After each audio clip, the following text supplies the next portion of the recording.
poucas palavras. Um olhar sobre o mundo, a vida e a sociedade, à luz da Palavra de Deus, com Augustus Nicodemos. Começamos agora mais um programa da terceira temporada do programa Em Poucas Palavras da Primeira Igreja Presbiteriana de Goiânia, apresentado por mim, Natsan Matias, e o nosso comentarista, pastor Augustus Nicodemos, que sempre está aqui comigo, respondendo perguntas, tantos temas diversos. Pastor Augustus Nicodemos. Oi, Natsan, querido ouvinte, que alegria para nós estar aqui produzindo o programa mais uma vez. Por favor, chame aí os seus amigos, se você está assistindo pela rádio, se estiver no carro, aumenta o volume aí. E também nas redes sociais você pode compartilhar, faça a divulgação e difusão desse programa. Nós sabemos que ele tem abençoado muita gente no Brasil e no exterior.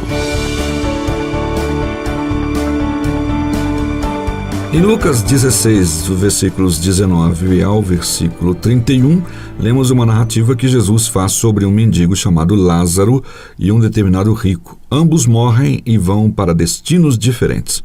Que aspectos teológicos e doutrinários podemos tirar desse relato de Jesus? Quais aplicações para nossa própria caminhada, identificados ou com o rico ou com o mendigo da história? Esse é o tema de nosso programa de hoje.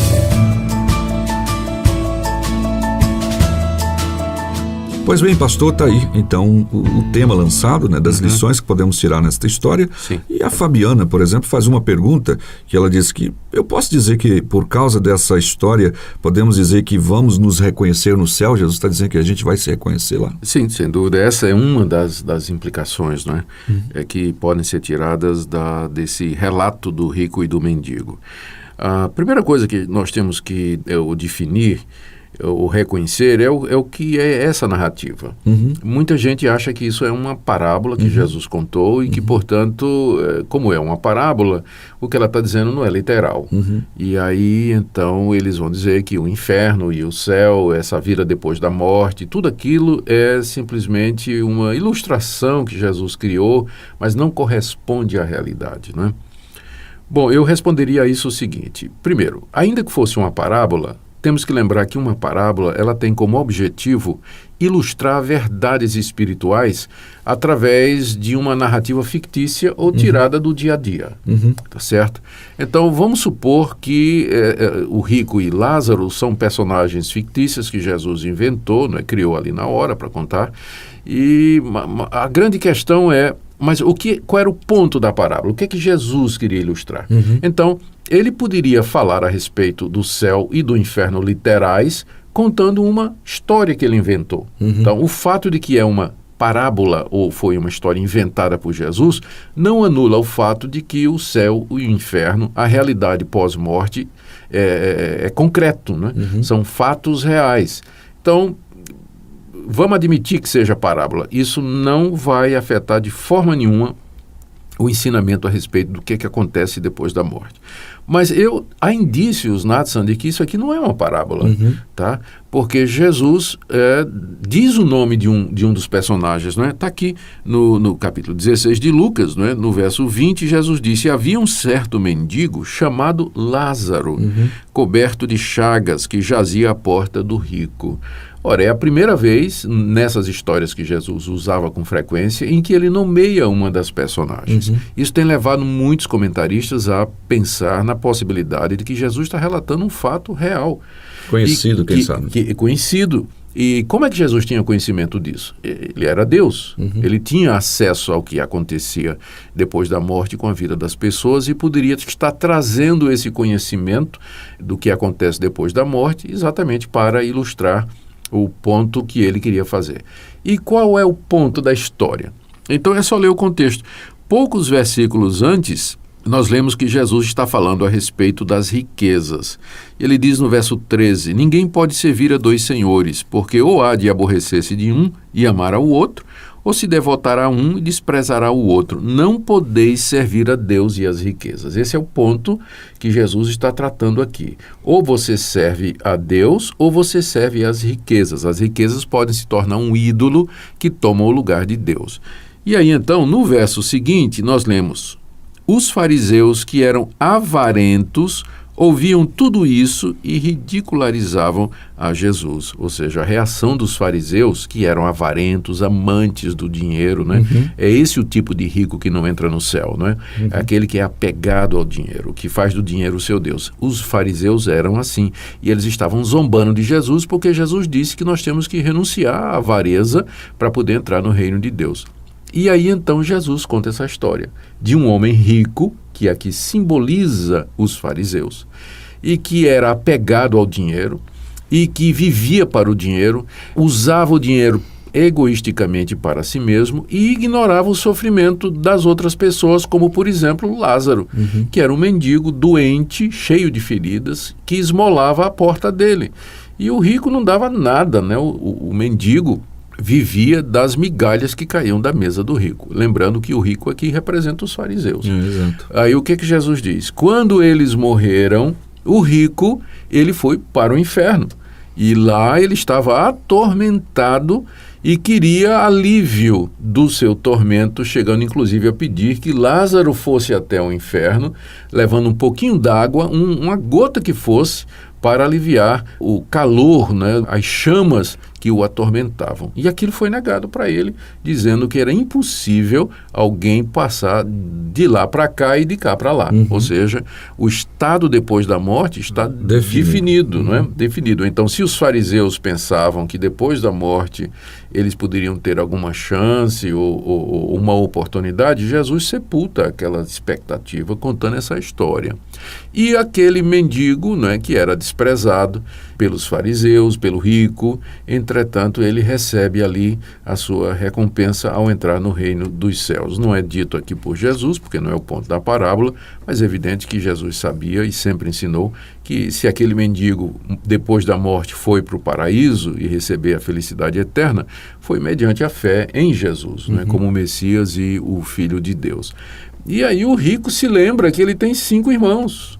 Né? Tem os 5 irmãos. Eu acho interessante essas afirmações desse. E ele queria que Lázaro, então, já que Lázaro não podia descer até o inferno para consolar o rico, então pelo menos que Lázaro voltasse à terra, quem sabe reencarnando, né?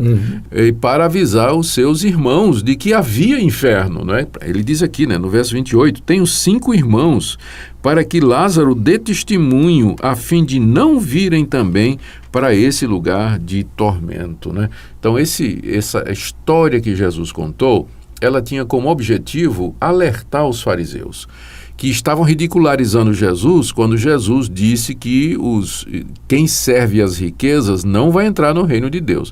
Então, Jesus contou, olha o que é que acontece com quem é avarento, com quem passa a vida voltado para as riquezas. Depois da morte, ele vai entrar no estado de sofrimento, de onde ele não poderá sair, onde não há pausa e não há possibilidade de qualquer alívio. E onde a pessoa vai estar bem consciente, vai lembrar da sua vida pregressa, vai lembrar dos seus familiares, mas não há absolutamente nada que possa ser feito. É interessante, se ele está falando como está se referindo aos fariseus, eles eram representantes de uma casta bem religiosa, né? Exatamente. E que essa religiosidade não adiantou em nada. Não adiantou absolutamente nada, porque o Deus do fariseu era o dinheiro. Né? É o que diz aqui no capítulo 16, deixa eu achar aqui, no verso 14, não é? Lucas diz assim, os fariseus que eram avarentos, ouvindo o ensino de Jesus sobre as riquezas, começavam a ridicularizar Jesus. Então, eles amavam o dinheiro, né? Faziam do dinheiro o seu Deus. E aquela religiosidade deles de nada adiantava, porque era aparente, era uma falsa piedade. No fundo, eles amavam mesmo o dinheiro. E, na verdade, essa é uma descrição de muitos líderes de igrejas evangélicas hoje, né? Eles posam de piedosos, tementes a Deus, se humilham com um pano de saco e cinza e tudo, mas no fim... Inclusive um desses teve aí na televisão um tempo desse, né? Se vestido de saco e fazendo aquela coisa fazendo toda aquela aparência, andava de Ferrari e de Porsche, né? E no fim, o que ele quer é dinheiro mesmo, né? Então, essa combinação de falsa piedade, falsa religiosidade com avareza e amor ao dinheiro é muito antiga, né? Os fariseus já praticavam isso aí. Então, essa história do rico e Lázaro foi contada contra os fariseus, para alertar para eles, olha, vocês estão amando o dinheiro, estão aproveitando aqui, mas depois da morte vocês vão experimentar o sofrimento eterno por causa da sua avareza, por causa do seu pecado, por causa da sua hipocrisia, não é? Enquanto que aqueles, mesmo sendo pobres, que creem em Deus e servem a Deus fielmente, esses entrarão no paraíso. Não podemos dizer também que nessa parábola Jesus está enfatizando a questão do fato de que aquele fariseu, ou aquele rico, desculpe, deixou de dar esmolas. Se tivesse dado esmola, feito boas obras, estaria do lado de Lázaro também. Podemos dizer que sim, só que tomando o ensino bíblico como um todo, né, se as esmolas e o cuidado para com Lázaro fosse resultado daquele coração, de um coração agradecido a Deus, convertido, que já reconheceu que a salvação é um dom de Deus, então aquelas boas obras, elas seria o resultado dessa salvação. É o resultado dessa salvação, não é? Seria o resultado disso. Que aí. Alguém pode chegar à conclusão, bom, então a história está dizendo que se o camarada fosse bom, ele estaria no céu lá junto com... Não é isso, né? Está dizendo que ele amava a riqueza. Isso. E que não demonstrava nenhum apego para com Deus. O dinheiro não vai salvá-los dos seus pecados e nem da sua culpa. Há um ponto aqui no final da história que talvez mereça também atenção, Natsan, é que quando o rico, em tormentos, ele pede para Lázaro voltar para o mundo dos vivos para avisar seus irmãos, então o que é dito a Lázaro é que não pode. E diz também, os vivos têm Moisés e os profetas, ouçam-no. Moisés e os profetas, as escrituras, né? A Bíblia, é claro que àquela altura só havia o Antigo Testamento, né? Mas aí o que está sendo dito é o seguinte, se alguém não quer vir para o inferno, tem informação suficiente a respeito disso na Bíblia, na revelação que Deus já nos deu por escrito, ou seja, a suficiência da Escritura na salvação do pecador. Inclusive foi dito ao rico, né, ainda que Lázaro voltasse para o mundo dos vivos, eles não acreditariam se eles não acreditam em Moisés e nos profetas. O ponto aqui é a doutrina da reencarnação, não é? A ideia de que se os mortos podem se comunicar com os vivos e trazer conhecimento novo, substitutos ao Evangelho de Jesus Cristo, não é? Então essa passagem combate isso e nos mostra a suficiência da Bíblia na salvação do pecador e também no conhecimento do mundo vindouro e daquelas coisas que acontecem depois da morte. Essa história é rica, com certeza daria para a gente fazer um tempo maior, mas em poucas palavras já foi dito o que precisava ser dito. Obrigado pela sua audiência, nós agradecemos, continuamos à sua disposição para atendê-lo naquilo que for necessário à luz das Escrituras, pastor. Lembre, querido ouvinte, que a salvação é um dom de Deus e que Deus deseja ser adorado acima de todas as coisas. Não permita que o dinheiro seja o Deus da sua vida, o ídolo da sua vida, mas busque primeiro o reino de Deus e a sua justiça e todas as demais coisas serão acrescentadas. Amém. Até o próximo programa. Buscai primeiro o reino de Deus e a sua justiça. Todas as coisas vos serão acrescentadas. Aleluia, aleluia. Não só